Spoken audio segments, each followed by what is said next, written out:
तो question number 1 देखते हैं। चलो, अभय sold some goods to Abhijit without any consideration. Although goods are sent to Abhijit, offer your comment in this case of revenue recognition.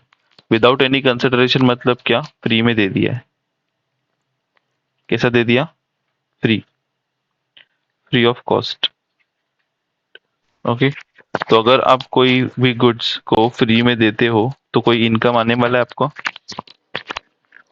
नहीं। नहीं। No ठीक है, sir. तो अगर कोई इनकम ही नहीं है तो रिकॉर्ड क्या करोगे? तो ठीक है, यहाँ पे देखो वही लिखा है, in this case revenue will not be recognise. मतलब रिकॉग्नाइज का मतलब क्या होता है? रिकॉर्ड। तो रेवेन्यू हम रिकॉर्ड नहीं कर सकते। As per AS9 it is clear that for revenue recognition the following condition should be fulfilled. Revenue को रिकॉर्ड करने के लिए ये सारे कंडीशंस होने चाहिए फुलफिल। ठीक है, कंडीशन क्या है कि आपने ओनरशिप ट्रांसफर कर दिया है, आपका कोई भी उसके ऊपर अभी कंट्रोल नहीं है, प्लस आपने collection of amount of consideration कर दिया है। मतलब जो भी पैसा है उसको आपने, उसके रिलेटेड कोई अनसर्टेनिटी नहीं है। अनसर्टेनिटी मतलब कि वो पैसा मिलेगा कि नहीं, डाउट नहीं है उसके लिए। ठीक है, मगर यहाँ पे पैसा ही नहीं है तो आप इनकम रिकॉर्ड ही नहीं कर पाएंगे। Since in above case there is no consideration, no sale, hence revenue should not be recognised. समझा? अगर कोई भी विदाउट कंसिडरेशन रहेगा तो आपको क्या लिखना है? There is no consideration, hence there is no sale, hence revenue should not be recognised. Clear है? मतलब अगर फ्री ऑफ कॉस्ट दे रहे हो तो आपका इनकम रिकॉर्ड नहीं होगा। Second question, goods of ₹300 are sent to Gambhir as advertising sample. अच्छा, अगर आपने एज एडवर्टाइजिंग सैंपल दिया, फ्री सैंपल होता है ना, उसको हम बोलते हैं एडवर्टाइजिंग सैंपल। तो अगर आपने एडवर्टाइजिंग सैंपल दिया तो क्या कोई पैसा आने वाला है? नहीं। नहीं आएगा। नहीं। तो मतलब सेम आंसर आपको रिपीट करना है इसके लिए भी। Since no consideration is involve, no revenue can be recognise in this case. ठीक है, आपको ये 3 लाइन लिखना पड़ेगा तभी भी फ्री में रहेगा। No consideration is involve, no sale, ठीक है, no consideration, hence no sale, no sale, तो revenue can not be recognise या no revenue can be recognise in this case. ठीक है, चलो question number 3, Jay and company have an order for 1 crore from Jayshree and company. Jay and company have yet to execute the order. Will this be recognized as revenue? What do the AS9 suggest? अब जय and company को एक order आया है Jayashree and company से, और जय and company वो ऑर्डर चालू भी नहीं किया। अच्छा, क्या सिर्फ ऑर्डर मिलने पे हम सेल रिकॉर्ड कर दें? क्या सिर्फ ऑर्डर मिलने पे हम सेल रिकॉर्ड कर सकते हैं? नहीं। नहीं। ठीक है, करेक्ट। यहाँ पे सिर्फ ऑर्डर मिला है। देखो, it is mere a receipt of an order and hence it is not a transaction. सिर्फ ऑर्डर मिला है, ऑर्डर मिलने पे कोई अपना सेल बुक नहीं करता है। The order is not even executed, हमने ऑर्डर पे काम करना भी चालू नहीं किया है। यहाँ पे कोई भी इनकम नहीं आ रहा है। No revenue can be recognise as per AS9। ठीक है, तो आपको बस लिखना है कि एज पर AS9 क्या हम इनकम को रिकॉर्ड कर सकते हैं या नहीं। ठीक है, second, fourth question, the Madanlal and company have purchase the goods worth ₹5 crore. Okay, Madarlal and company ने 5 करोड़ का गुड्स खरीद लिया है। They have taken the title, उन्होंने टाइटल मतलब ओनरशिप ले लिया है, and accepted the billing from Tejas and company. But the goods not delivered to Madanlal and company at their request. In this case क्या revenue recognise करेगा? अब अच्छा मेरे को बताओ, यहाँ पे क्या हो रहा है? 2 कंपनी है, एक मदनलाल एंड कंपनी है एंड एक तेजस लिमिटेड। ठीक है, अब मदनलाल ने इनको एक ऑर्डर दिया या गुड्स खरीद लिया है, पैसे पूरे दे दिए हैं, गुड्स खरीद लिया है, ओनरशिप भी ले लिया है, उनके नाम पे टाइटल भी ट्रांसफर हो गया है। बस इन्होंने अभी क्या बोला है मुझे गुड्स अभी मत दो, मुझे गुड्स कब दो? फॉर एग्जाम्पल इन्होंने समझो एक कार खरीदा है, ठीक है। मदन लाल ने समझो कार खरीदा है फॉर हिज वाइफ और गर्लफ्रेंड, और वो बोल रहा है मैं उसको बर्थडे पे गिफ्ट करूंगा, ठीक है। और बर्थडे है 5 डेज के बाद। कितने दिन के बाद है? 5 डेज के बाद। तो क्या वो कार अभी लेके जाएगा कि 5 डेज के बाद लेके जाएगा? बर्थडे के पहले गिफ्ट करेंगे कि बर्थडे के दिन?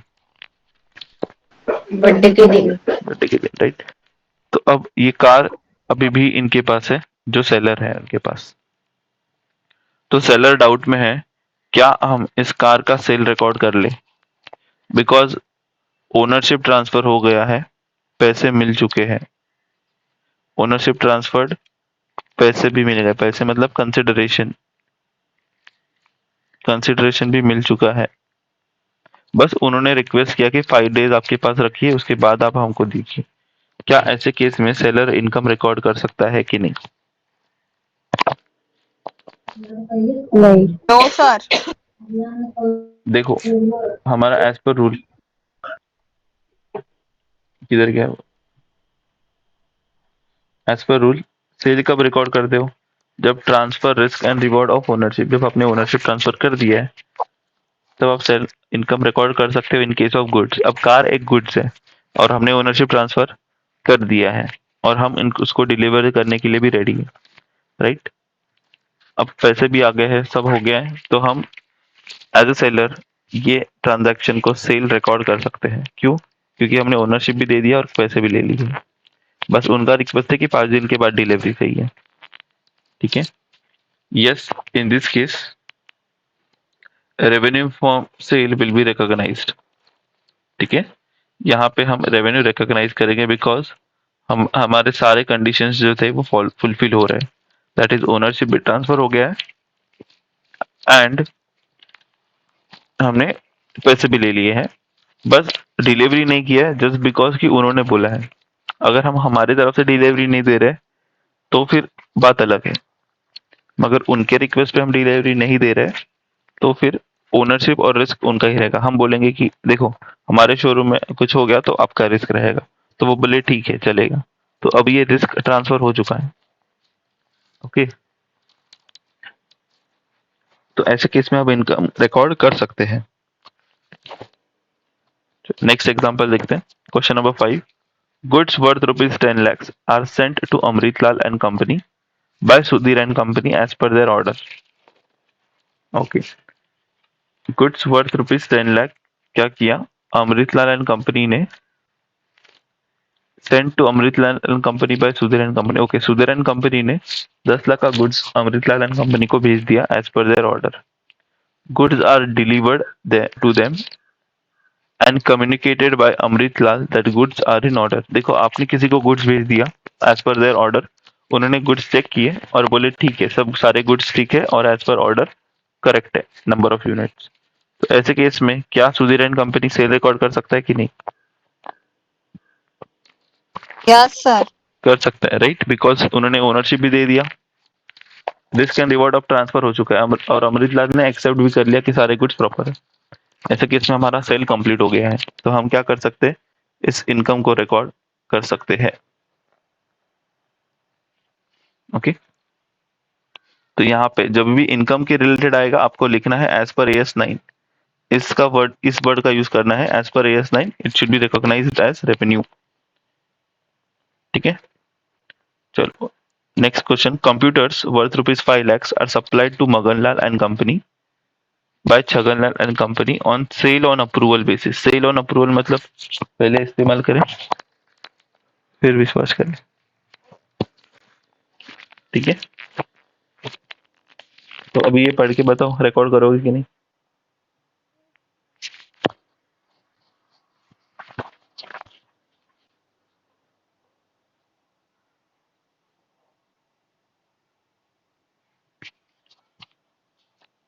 नो सर, नो रिकॉर्ड करेंगे क्योंकि अप्रूवल बेसिस है। करेक्ट। अगर अप्रूवल बेसिस पे है तो हम तभी रिकॉर्ड करेंगे जब उन्होंने हाँ बोल दिया हो या फिर उनको जो टाइम लिमिट दिया है वो एक्सपायर हो गया हो। ठीक है, अगर हमने उनको 7 डेज का टाइम दिया था और उन्होंने 7 डेज में कुछ बोला नहीं, इसका मतलब 7 डेज के बाद अब सेल रिकॉर्ड कर सकते हैं, बिकॉज हमने कितना दिन का टाइम दिया था, 7 डेज का, और 7 डेज कंप्लीट हो चुका है। या फिर 7 डेज के पहले अगर उन्होंने हाँ बोल दिया या ना बोल दिया तो हमको पता चल जाएगा कि रिकॉर्ड करना है कि नहीं रिकॉर्ड करना है। ठीक है, तो ऐसे केस में आंसर क्या लिखोगे आप? हम यहाँ पे रिकॉर्ड नहीं कर सकते बिकॉज यहाँ पे अभी तक कोई अप्रूवल नहीं आया है। ठीक है, कुछ बोला नहीं है ना अप्रूवल के बारे में, तो कोई भी हम रेवेन्यू रिकॉग्नाइज नहीं कर सकते। In this case there is no communication from Maganlal who are the buyer about the desire to buy the computer, hence no revenue should be recognized। ठीक है, ये हम कब रिकॉग्नाइज करेंगे? जब उनसे कम्युनिकेशन आ जाएगा कि हमको ये गुड्स अच्छे लगे हैं और हम ये यूज करने वाले हैं, तो तब हम इनकम रिकॉर्ड कर लेंगे। Question number 7, installation fees of 5 lakhs are recognized as a revenue by company when installation is completed at buyer's place and goods are accepted by the buyer। अच्छा, एग्जाम्पल है कि एक इंस्टॉलेशन फीस करके कुछ charge किया जाता है machine को इंस्टॉल करने का, और ये हम कैसे रिकॉर्ड करते हैं? जब इंस्टॉलेशन कंप्लीट हो जाएगा। तो क्या ये करेक्ट है एज पर यस? नहीं, यस सर, करेक्ट। करेक्ट है। क्यों? क्योंकि इंस्टॉलेशन सर्विस जब हम देते हैं तो सर्विस के लिए दो मेथड है। हम कौन सा मेथड फॉलो कर सकते हैं? या तो प्रोपोर्शनेट कंप्लीशन मेथड या कंप्लीटेड कॉन्ट्रैक्ट मेथड। यहाँ पे कौन सा फॉलो कर रहे हैं? Completed contract method. जब मतलब 100% इंस्टॉलेशन कंप्लीट हो रहा है उसके बाद ही वो लोग इनकम रिकॉर्ड कर रहे हैं। तो क्या ये करेक्ट है? Yes, it is correct as per AS 9। ठीक है, revenue recognition in this respect is correct as sale of service is complete as per AS 9। अच्छा, next, director of Rajshri limited decided on 31st March to increase the sale price of certain items। Okay, 31st March को उन्होंने decide किया कि हमने जो goods बेचे उनका price increase होगा 1st January से।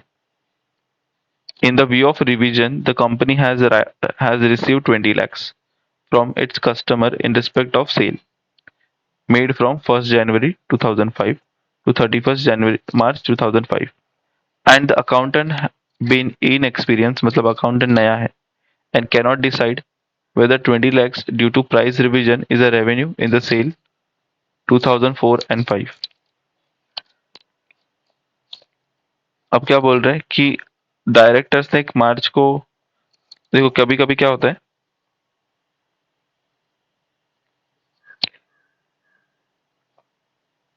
एग्जाम्पल एक कंपनी है और एक कंस्ट्रक्शन कंपनी है। ये है सीमेंट कंपनी। कौन सी कंपनी? Cement company. और ये है कंस्ट्रक्शन कंपनी, बिल्डर। तो सीमेंट कंपनी फॉर एग्जांपल, अगर ये बिल्डर ने, जैसे कि अंबुजा सीमेंट, कौन सा सीमेंट? एक बिल्डर है जिसने अंबुजा सीमेंट से कॉन्ट्रैक्ट कर लिया है। उसने बोला है कि जितना भी मैं बिल्डिंग बनाऊंगा उसके लिए सीमेंट आप ही सप्लाई करोगे। ठीक है, तो अब ये जो सप्लाई होगा वो कंटिन्यूअस नेचर का होता है। कंटिन्यूअस मतलब साल भर में। अब देखो, बिल्डिंग एक साल में नहीं बनती, बिल्डिंग कितना टाइम लगता है? 2-3 साल लग जाता है, राइट? तो वो 2-3 साल जब बिल्डिंग बनाने के लिए लग रहा है, ऐसे केस में पेमेंट एक एक गुनी का नहीं देते। पेमेंट अब देंगे टाइम बेसिस पे।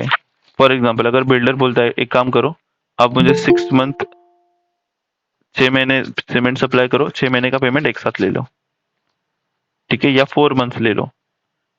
ओके, 4 मंथ सप्लाई करो, 4 मंथ का पेमेंट एक साथ ले लो।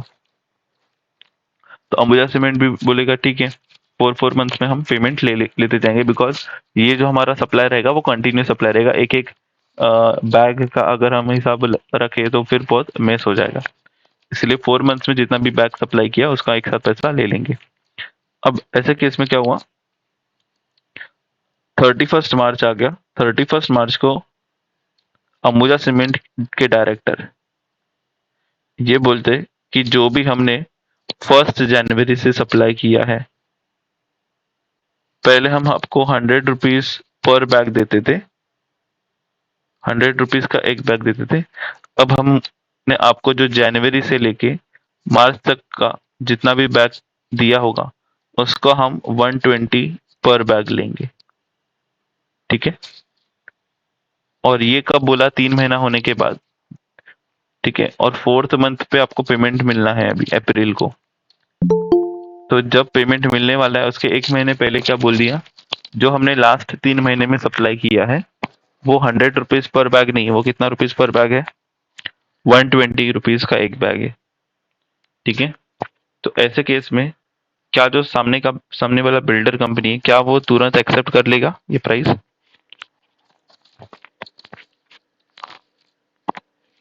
बिकॉज देखो 3 महीने हो गया और 3 महीने के बाद बोल रहे हैं आपको पहले 100 रुपीज पर बैग दे रहे थे। अब 3 महीना होने के बाद अचानक कोई अगर बोलता है कि ये 100 रुपीज नहीं 120 का है, और 120 का होने के कारण 20 लाख रुपया आपको और देना पड़ेगा हमको, तो क्या आप दे दोगे? नो। नो, ठीक है। मतलब इस केस में अब अनसर्टेनिटी है। अनसर्टेनिटी मतलब आप दोगे नहीं दोगे, इसके ऊपर डाउट है। अगर आप एक्सेप्ट करते हो तो हम इसको रिकॉर्ड कर सकते हैं, अगर आप उसको रिकॉर्ड नहीं करते हो मतलब एक्सेप्ट नहीं करते हो तो अनसर्टेनिटी आ जाएगा, ठीक है। तो यहाँ पे the company stand to receive 20 lakhs due to price revision if there is certainty. Certainty का मतलब कि आपको 100% श्योर है कि सामने वाला बिल्डर कंपनी कुछ नहीं बोलेगा और दे देगा, तो आप रिकॉर्ड कर लो। About the collection arising the from price revision should be recognised in 2004 and 5। अगर अनसर्टेनिटी है तो रिकॉर्ड नहीं करना है, ठीक है। If there is certainty it should be recognized, and if there is uncertainty, if there is uncertainty, the revenue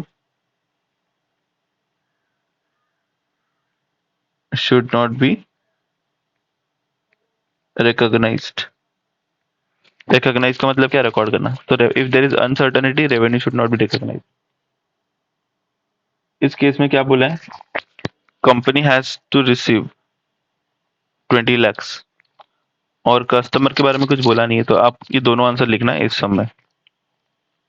समझा आपको? Okay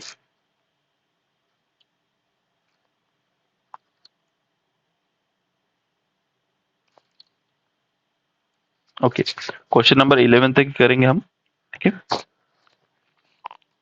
question number 9, XYZ Limited has recognized 6 lakhs on accrual basis income from dividend on securities and units of mutual fund of the face value of rupees 60 lakhs held by it as at the end of the year 31st March 2007.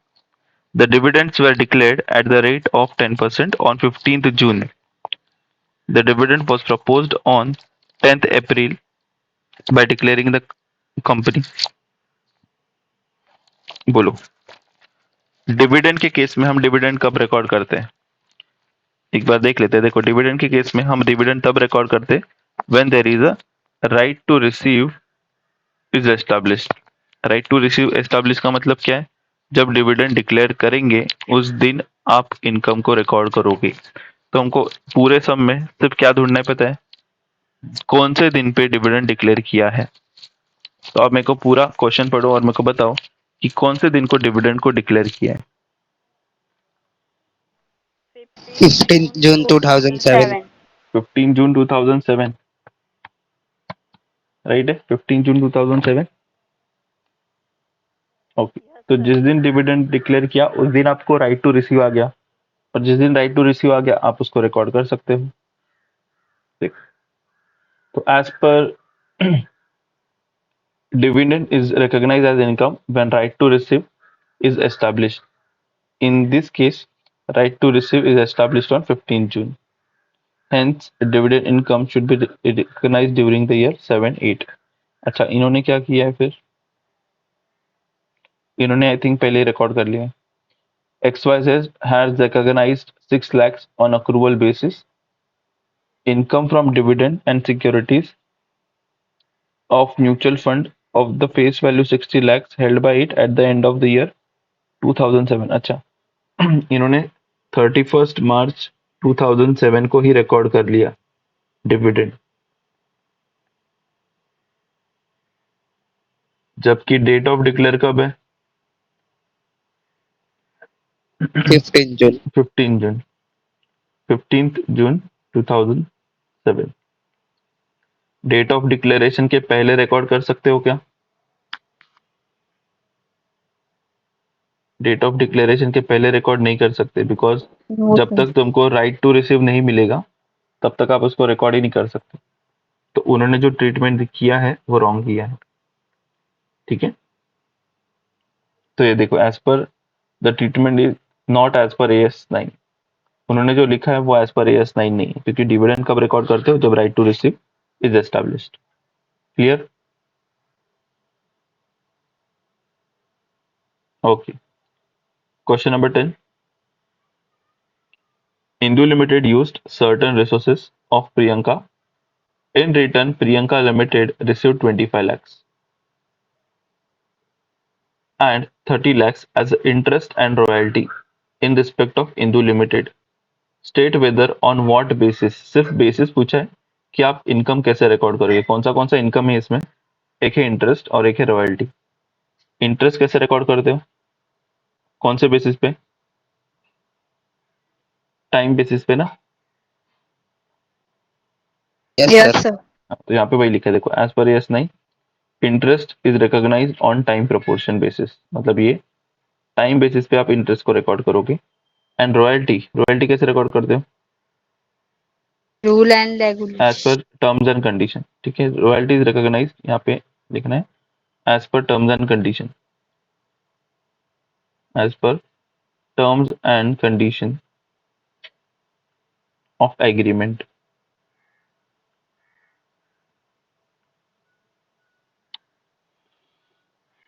Okay, next question number 11।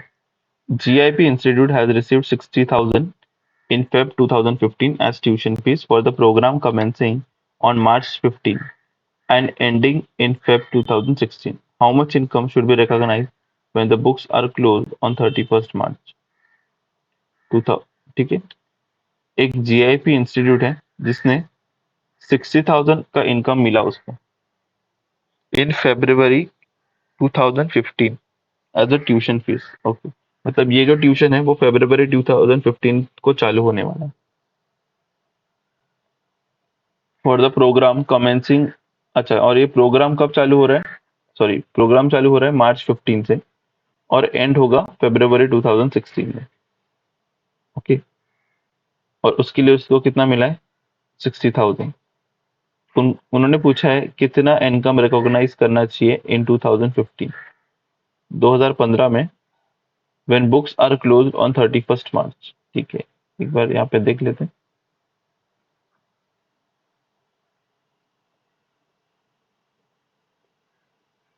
एक course है, एक course है जो चालू होगा March 15 से और and कब होगा? Feb 2016। ठीक है, मेरे को बताओ कितना महीना होता है ये? March 15 से लेके Feb 2016। March 15 कौन से ईयर में आता है? 2014-15 में आता है। एंड Feb 2016 कौन से मंथ में आता है, कौन से ईयर में आता है? 15-16। मतलब ये ईयर चालू होगा अप्रैल 14 में और एंड होगा March 2015 में।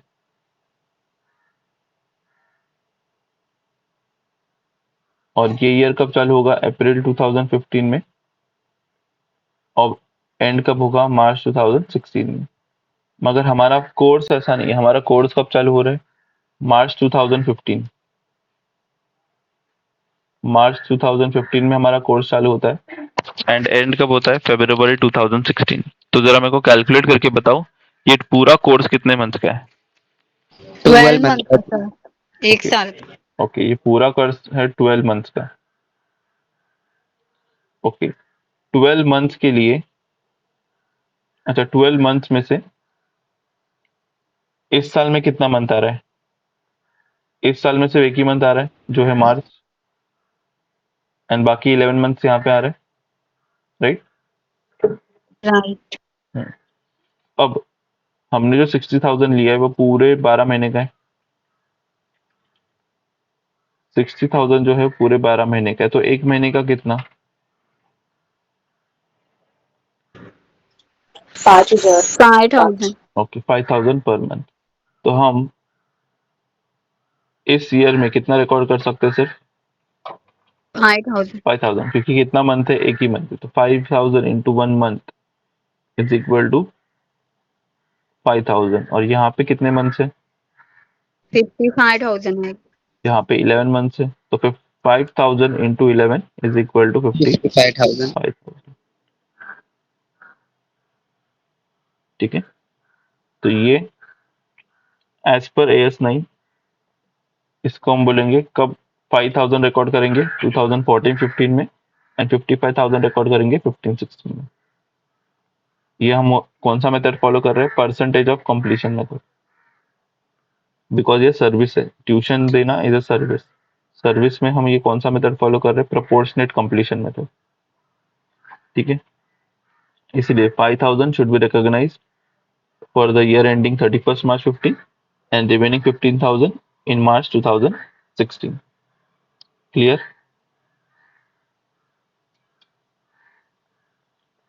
ठीक है, ये 11 सम्स जितने हमने किए हैं, that's enough for your this chapter AS9। It's caught in the crossfire.